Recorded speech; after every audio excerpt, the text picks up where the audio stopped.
Shalom adik-adik sekolah minggu. Shalom. Masih kurang semangat? Kak Valen mau sapa sekali lagi adik-adik sekolah minggu yang di rumah. Shalom adik-adik. Shalom. Iya, adik-adik apa kabar semuanya? Oke, Kak Valen dan guru-guru sekolah minggu berharap adik-adik semuanya dalam kondisi yang sehat dan tentunya selalu bersemangat, bersukacita untuk memuji dan memuliakan nama Tuhan. Setuju ya? Oke, adik-adik, hari ini hari Minggu tanggal 12 September 2021, kita kembali lagi di bimbingan virtual Sekolah Minggu HKBP Moria Stabat. Nah, adik-adik, udah siap apa belum untuk memuji dan memuliakan nama Tuhan? Udah ya? Oke, sebelum kita memulai, ayo kita berdoa dulu. Semuanya adik-adik, lipat tangan, tutup mata, kita berdoa. Terima kasih Bapa buat penyertaan-Mu yang masih boleh kami rasakan hingga pada minggu pagi ini. Ya Bapa, sebentar kami akan memulai bimbingan virtual Sekolah Minggu HKBP Moria Stabat. Kiranya Engkau yang memberkati adik-adik sekolah minggu, agar kiranya boleh mengikuti bimbingan ini dengan baik dan benar dari awal hingga akhir. Di dalam nama Tuhan Yesus kami serahkan bimbingan virtual ini ke dalam tangan-Mu saja. Amin. Nah, adik-adik, Kak Valen mau nanya nih sama adik-adik. Siapa adik-adik sekolah minggu yang hari ini sedang merasa senang atau sukacita? Ayo, angkat tangannya tinggi-tinggi, jangan malu-malu. Oke, adik-adik sekolah minggu yang di rumah sedang merasa senang atau sukacita, kira-kira karena apa ya? Oke, mungkin ada yang senang karena hari ini hari Minggu, hari libur, tidak perlu bersekolah. Apalagi adik-adik? Mungkin ada banyak hal, tapi adik-adik ada satu hal yang membuat kita akan selalu merasa senang dan bersuka cita. Adik-adik tahu nggak apa itu? Iya, karena kita adalah anak-anak Tuhan. Pagi, siang, sore, malam, kita harus bersuka cita karena kita adalah anak-anak Tuhan. Oleh karena itu, kita bernyanyi Happy Ya Ya Ya.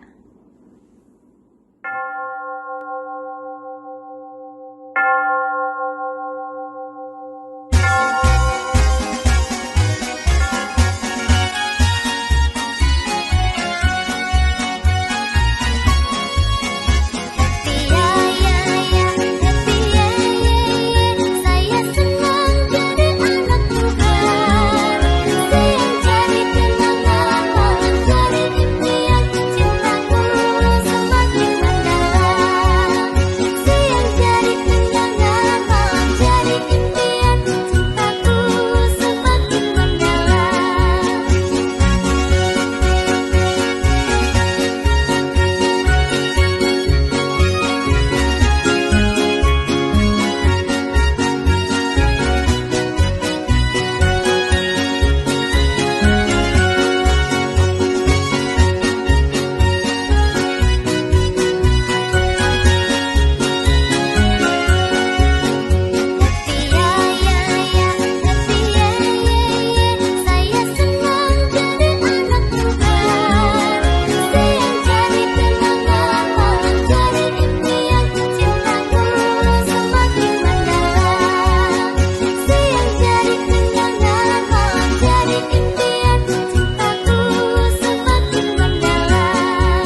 Nah, adik-adik sekolah minggu, saat ini kita akan mendengarkan pengumuman sekolah minggu HKBP Moria Stabat. Pengumuman yang pertama, adik-adik, pembagian apresiasi sekolah minggu bagi adik-adik sekolah minggu yang sudah mengirimkan tugas, yang tetap setia mengirimkan tugas setiap minggunya di bulan Juli dan di bulan Agustus, diberikan apresiasi dan diantarkan apresiasinya oleh kakak abang guru sekolah minggu pada hari Sabtu ke rumah adik-adik. Jadi, adik-adik sekolah minggu, tunggu kedatangan kakak abang guru sekolah minggu di rumahnya masing-masing ya.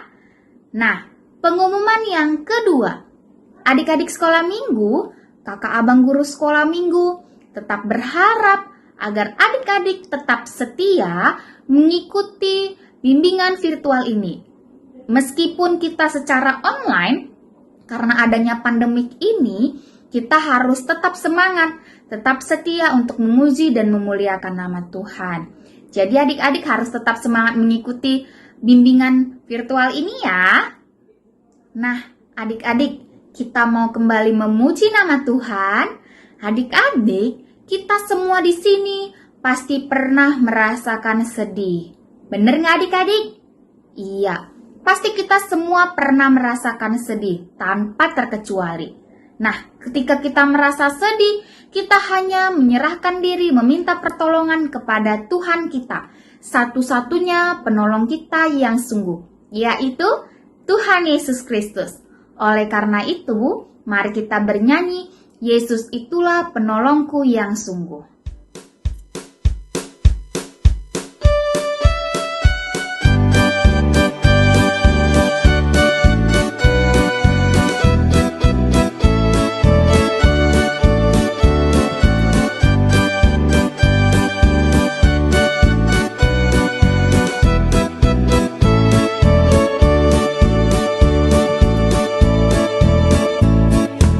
Yesus itulah satu-satunya penolongku yang sungguh.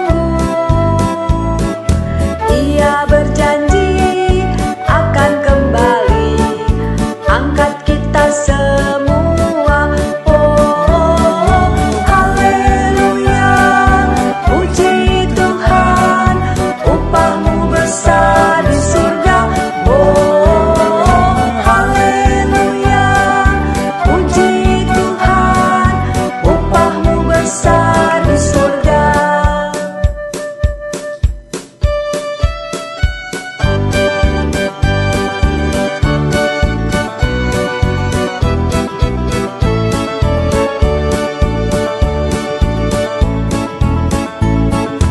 Yesus itulah satu-satunya penolongku yang sungguh.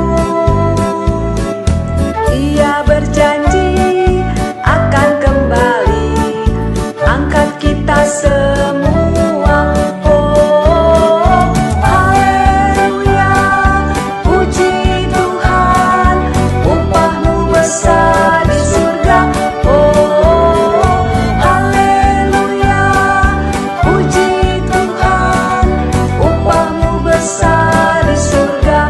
Oh, haleluya, puji Tuhan, upahmu besar di surga. Oh, haleluya, puji Tuhan, upahmu besar di surga.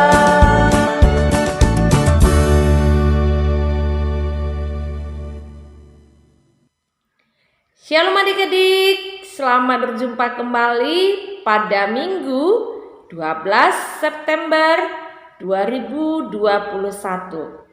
Adik-adik, duduk yang manis ya. Kita mau mendengarkan firman Tuhan.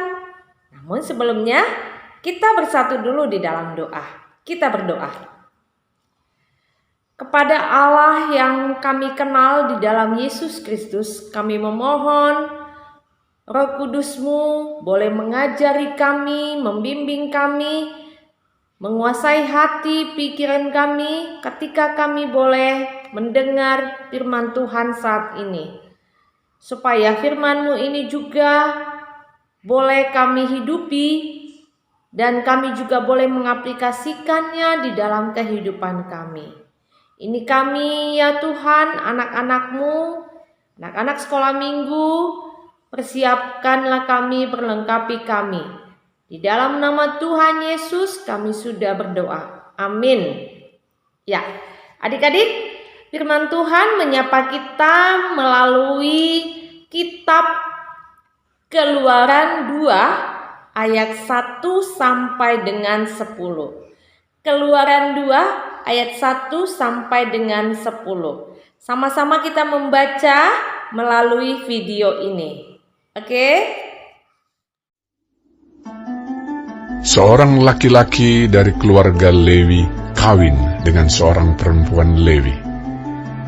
Lalu mengandunglah ia dan melahirkan seorang anak laki-laki. Ketika dilihatnya bahwa anak itu cantik, disembunyikannya 3 bulan lamanya. Tetapi ia tidak dapat menyembunyikannya lebih lama lagi. Sebab itu diambilnya sebuah peti pandan, dipakalnya dengan gala-gala dan ter, diletakkannya bayi itu di dalamnya, dan ditaruhnya peti itu di tengah-tengah teberau di tepi sungai Nil. Kakaknya perempuan berdiri di tempat yang agak jauh untuk melihat apakah yang akan terjadi dengan dia. Maka datanglah putri Firaun untuk mandi di sungai Nil.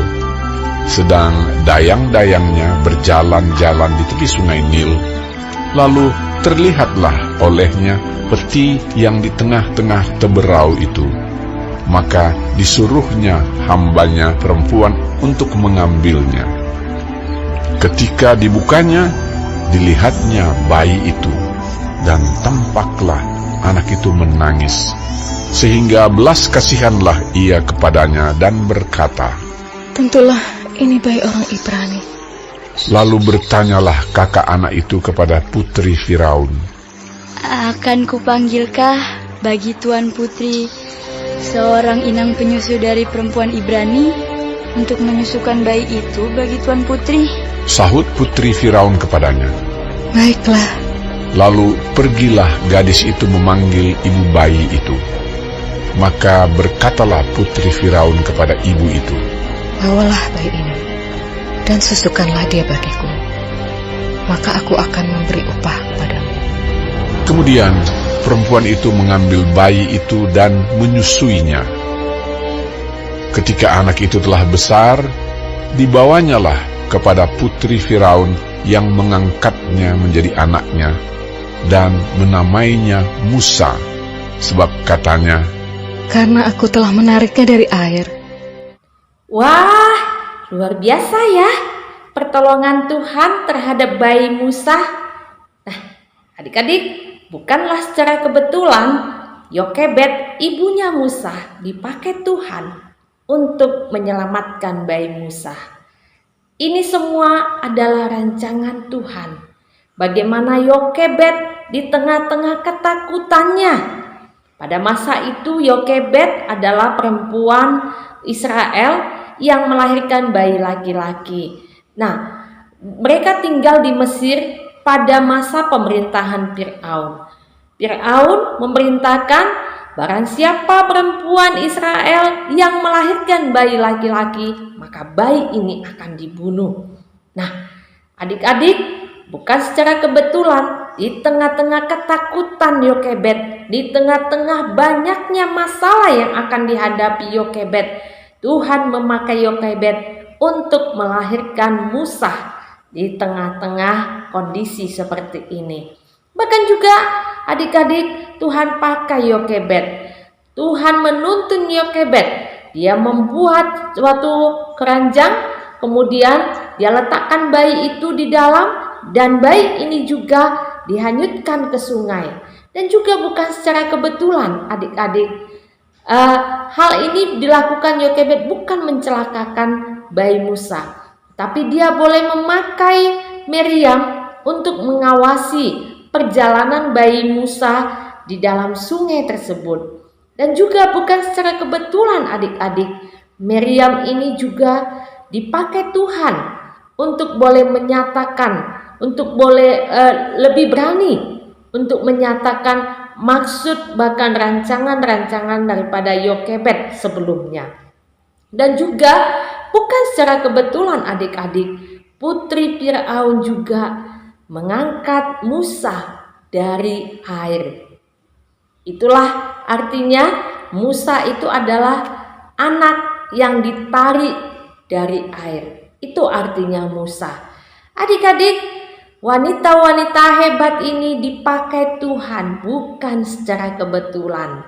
Tetapi Tuhan punya rancangan. Tuhan juga menolong wanita-wanita ini. Tuhan juga menolong Musa, bayi Musa, sehingga bayi Musa ini boleh selamat dan juga dia boleh dididik di tanah Mesir, di istana Mesir, dan juga putri Firaun juga memakai Yokebed, di mana putri Firaun juga tidak mengetahui kalau Yokebed ini adalah ibu kandungnya. Namun Yokebed dipakai putri Firaun untuk pengasuh Musa di istana Mesir.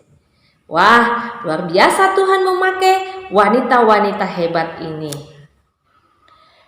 Perjuangan Yokebed sebagai ibu Musa bukanlah perjuangan yang mudah adik-adik. Yokebed melahirkan Musa di tengah-tengah banyaknya masalah-masalah yang akan dihadapinya. Dia begitu mengasihi anaknya. Tentulah melahirkan adik-adik bukan hal yang mudah. Taruhannya adalah nyawa adik-adik. Kamu bisa juga menanyakan kepada orang tuamu, kepada ibumu, bagaimana kamu hadir di tengah-tengah dunia ini. Bagaimana kamu ketika dilahirkan oleh mama atau ibumu. Oleh karena itu adik-adik, mari kita berterima kasih kepada orang tua kita, kepada mama kita. Katakan kepada mama kita, terima kasih mama yang sudah melahirkan saya ke dunia ini, yang sudah berjuang, bahkan sampai menaruhkan nyawa, bagaimana supaya saya hadir di dunia ini. Terima kasih mama yang sudah berjuang, bergumul di dalam doa. Terima kasih mama yang sudah membesarkan, yang sudah boleh terus mendidik saya, bahkan yang boleh terus berdoa untuk saya, sehingga saya menjadi anak yang bertumbuh di dalam Tuhan. Terima kasih mama buat kasih sayangmu. Terima kasih mama buat cinta kasihmu. Katakan itu kepada orang tuamu, kepada mamamu terlebih. Jikalau ada mama kita di samping kita, atau ada mama kita nanti di rumah, selesai ini katakan kepada mama, peluk dia, katakan kepada mama kita, terima kasih mama, terima kasih mamaku yang baik, yang sudah mengasihi aku. Terima kasih mama, saya mencintaimu, saya mengasihimu mama.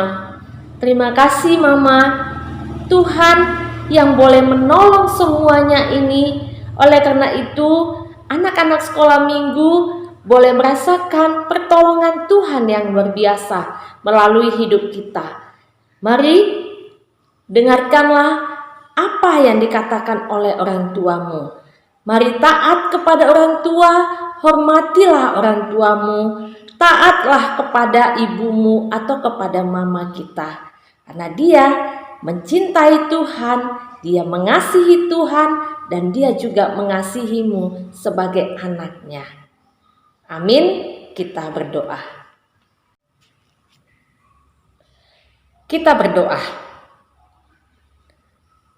Bapa yang baik, kami sangat bersyukur ya Allah buat firman-Mu yang boleh menyapa kami, mengingatkan kami sebagai anak. Layaklah kami Tuhan berterima kasih kepadamu. Kami bersyukur juga ya Tuhan, kami boleh hadir di tengah-tengah dunia ini. Kau izinkan orang tua kami hadir juga di tengah-tengah kehidupan kami. Terima kasih ya Tuhan, ketika Tuhan juga sudah boleh memakai mama kami yang melahirkan kami, yang boleh membesarkan kami, berjuang untuk kami, bahkan mendidik kami, membawa kami kepada pertumbuhan di dalam Tuhan. Bahkan perjuangan yang terus boleh membawa kami supaya kami boleh menjadi anak yang mencintai Tuhan, bahkan mengasihi Tuhan. Terima kasih Bapa. Engkaulah yang boleh sertai orang tua kami ya Bapa. Engkau yang boleh pakai mereka ya Tuhan. Engkau yang boleh menjagai bahkan melindungi mereka ya Bapa. Begitu juga Tuhan, jadikan kami menjadi anak yang mencintai Tuhan lebih dari apapun. Mencintai bahkan mengasihi Tuhan lebih dari apapun. Begitu juga Tuhan, kami boleh menjadi anak yang patuh kepada orang tua, anak yang menghormati orang tua kami. Terima kasih ya Bapa, ampuni dosa-dosa kami. Di dalam nama Tuhan Yesus kami sudah berdoa. Amin.